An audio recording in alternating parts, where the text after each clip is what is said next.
I really appreciate being able to come and do this little talk. And it is a personal reflection, because I think that was part of the thing, was to think about just exactly why we're doing what we're doing or what we have done, and how both McHarg and Skinner have influenced us. And I was part of the team who were around on Saturday and with a lot of young people. And that made me reflect back on how I was going to present this today, so hopefully you'll bear with me. Somebody very wisely said that landscape architecture has lots of different elements to it. This is one of the graduates who was talking to the younger people there, and they said that it has lots of different elements, and you will find the element that you like, but also it will find you. And I think once I've gone through this, you'll see that the thread of David Skinner's work and Ian McHarg's work has influenced me all the time.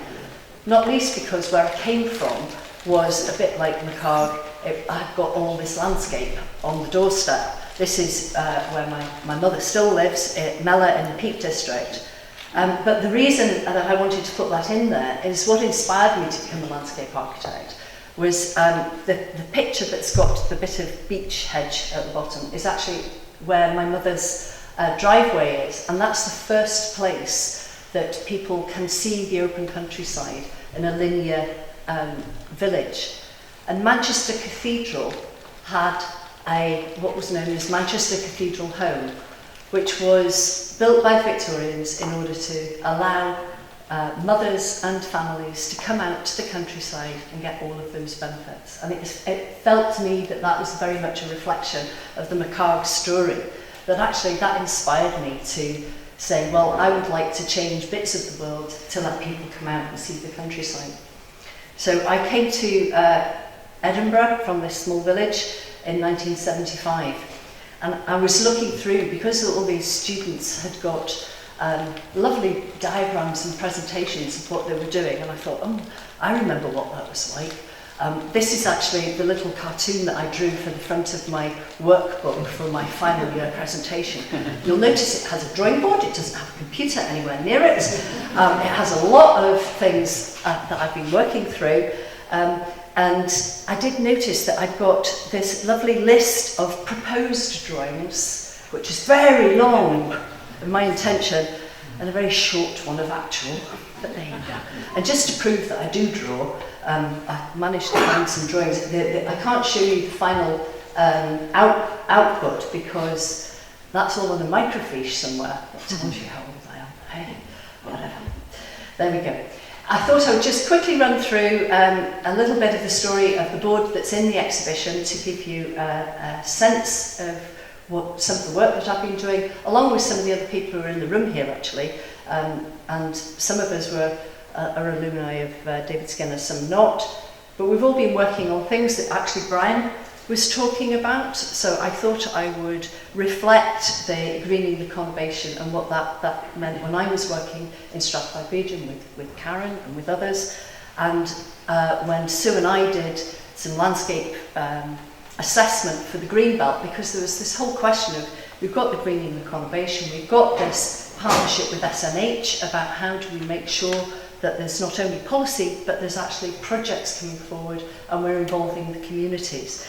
And as well as the Steedman and Turnbull influence, there was Robert Maund, was a very thoughtful person who had a background in thinking about Manchester, actually, but came up with the River Valleys idea and persuaded people that there should be a lot of money put into the improvement of river valleys and other countryside projects, particularly around urban fringe areas, and so those areas that were being influenced by the urban development. And so those little projects that were part of that became really the founding of what is now the Central Scotland Green Network. But it took lots of little tiny things happening across the bit. Interestingly, it's greening the conurbation, we talk about the metropolitan area, and now in the world I'm working in, we're talking about the city region. It's the same place. It's formed by the River Valley. It's got the River Clyde and its tributaries, and I think this is a useful thing for us to remember as we keep moving forward. I've got one example of something where it's gone right the way through. It was identified in that Greening the Conurbation leaflet about the settings for settlements.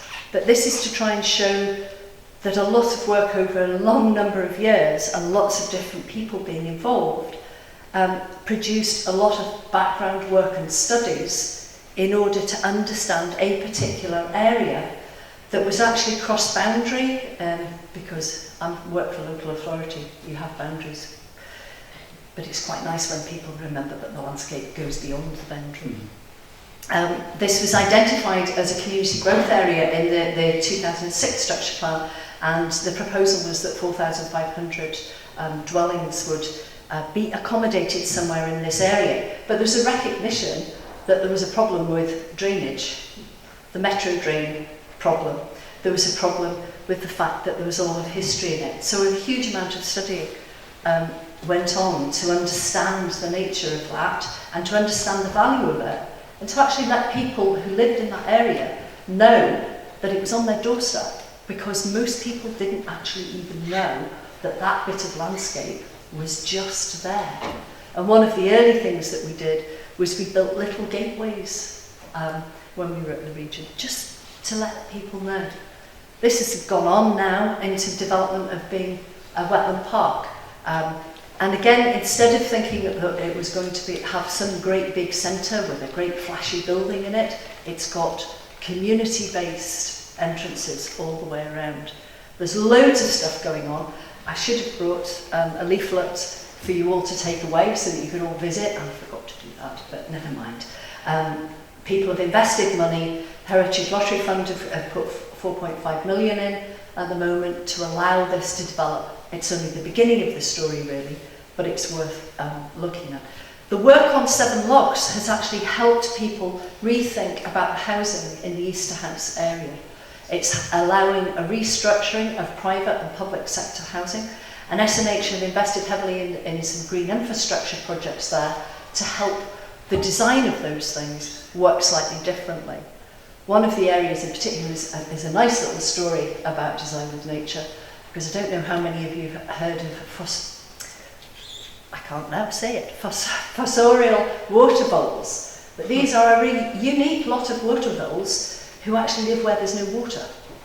And they live in Crown Hill, and that's exactly where some of the housing is to be. So they've had to completely rethink how the housing can be designed in order to accommodate these water voles, who are now protected as a protected species. It's great, and it's on the doorstep.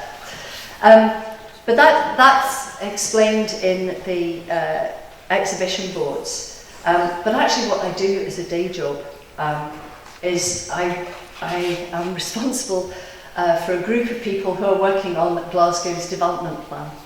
Now, I would like to think that this version of the development plan has been heavily influenced by the fact that I'm a landscape architect and I was trained in thinking of Skinner and McHarg. We produced this one with an outcome focus, which was quite different from the way in which it was being thought of before, and I would like us to think that that's because we're really trying to think about that strategic big picture.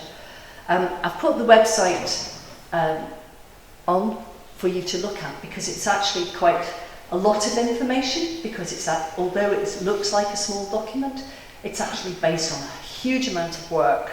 There are 19 background documents, there's the main issues report, there's a health impact assessment, there's SEAs, there's action programs, there's loads of stuff for you to look at. And I'm not going to go into great detail about that, you'll be glad to hear. I did think I would explain the structure of it to you, because it actually reflects a lot of what both Sandy and Brian were saying. It's got key aims which are about healthy, high-quality place and compact city form that supports sustainable development. Now that's all those things we were hearing earlier about things needing to be closer together and you can move around the city. We've got those strategic outcomes, and then there are two overarching policies. The one that I'm really proud of is the placemaking principle, because that is, every development has to have cognizance of the placemaking principle. And every development has to think about sustainable spatial strategy, in other words, the compact city form.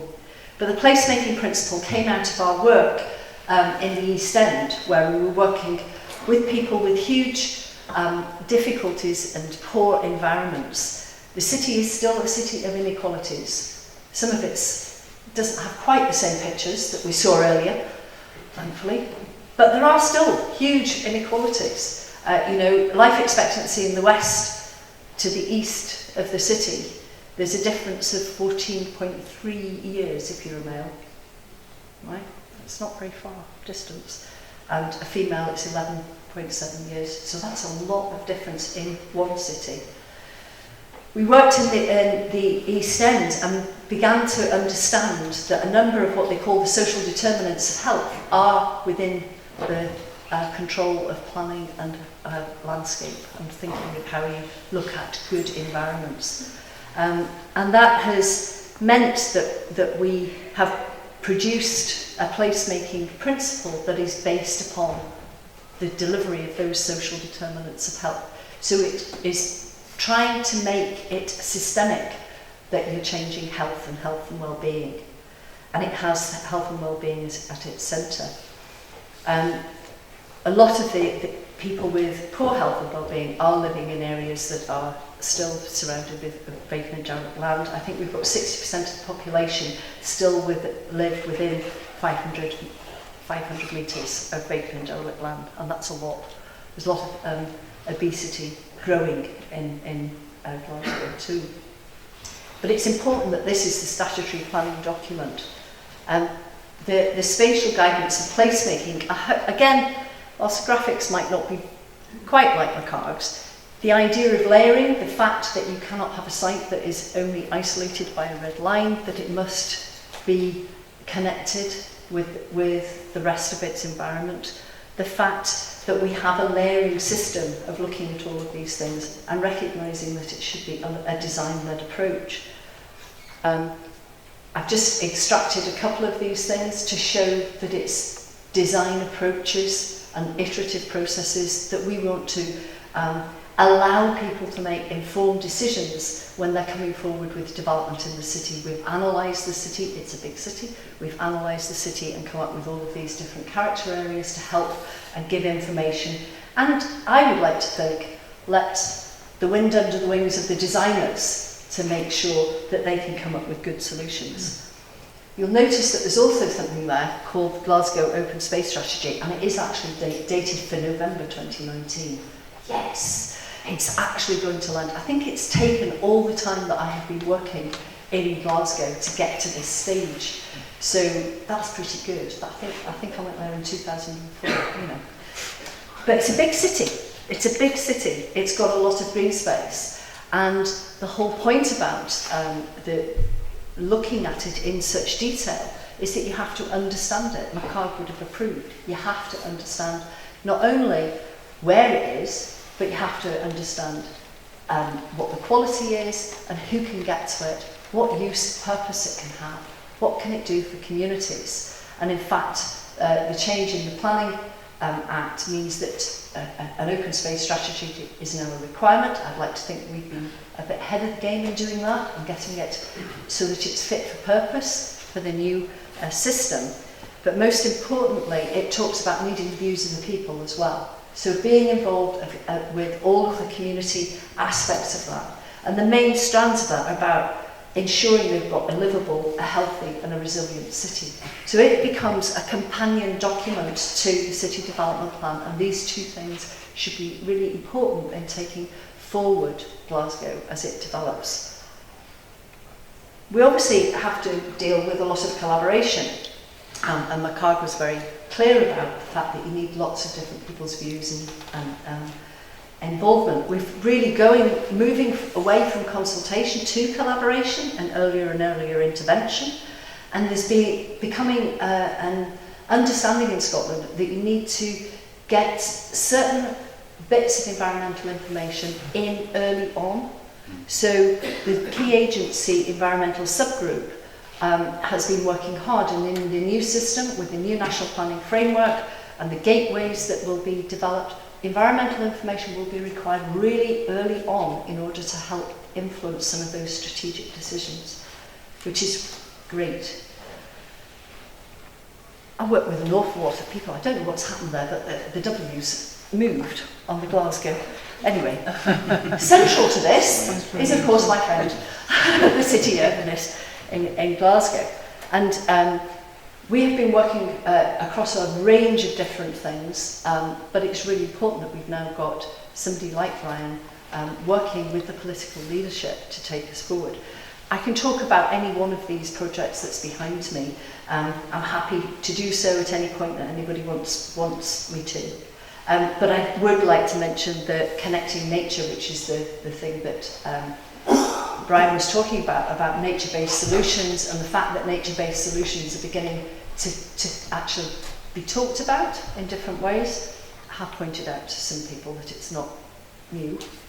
There's a basis of that's what landscape architects are about. But maybe think I should start calling it the urban ecology, because it is actually trying to do that. It's trying to look at innovative ways of delivering on social, economic and environmental aspects. One of the things I thought I would do is, obviously it's quite hard talking to lots of different people, and I think that we've heard about somebody who had very strong views and portrayed things in a certain sort of way. I thought I would borrow these things. Some of you will have heard me do this before and have seen this before. But the first bit, a tree as seen by, was drawn by Hellman and was gifted to the charity called Common Ground, and I think that was in about 1989. I'd like to think that planners, parks departments, and even publishers and highways departments, let alone developers and landscape architects, have moved on from this image. But you never know, perhaps somebody should draw a contemporary version of this. But something that is really, really easy when you are looking at all these different things and you're looking at everybody's different aspects is everybody starts to take their own take on it. So there's what the architect's done, that's what the structural engineer's done. We've all got so many rules and regulations around what we do. Do we remember what we've set out for? What is it that the client wanted? And is it perhaps something simple? And if the client is the community, maybe they do just need something straightforward on their doorstep. And what about nature on their doorstep? So I think there's a lot of interesting things happening. I was really, really encouraged to be part of the event on Saturday, because it made me feel encouraged about what is happening. I am the eternal optimist. I happened to see this sign at the station where I commute. I finished this because it came out as a very cloudy picture earlier. It is the Guardian's, but hey, it sounds really good to me. Change is possible. We shouldn't get too down about that, because everybody here can make a difference, and everybody here could be part of that change. And I live in hope. Hope is power. Take care.